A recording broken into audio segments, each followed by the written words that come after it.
The staff of MAPUSA police station, led by myself, PSI Elidio Fernandez, along with two panchas, conducted the narcotic raid and caught red-handed accused person Mr. John Paul Oyembuchi, son of Raphael, aged 33 years, Nigerian national, native of Enugu, Ekuwa, Achi, Egu, Nigerian, at present resident of Hyderabad, Sikandrabad, Andhra Pradesh, for having found in illegal possession of 6 kgs of ganja worth approximately rupees 3,60,000.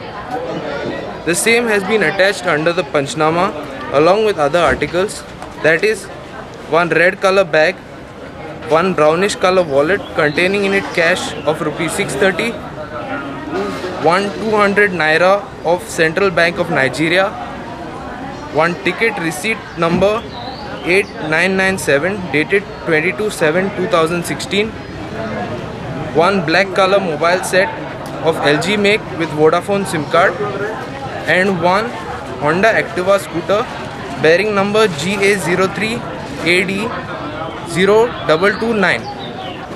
According to his information, he was a student in architecture college in Hyderabad.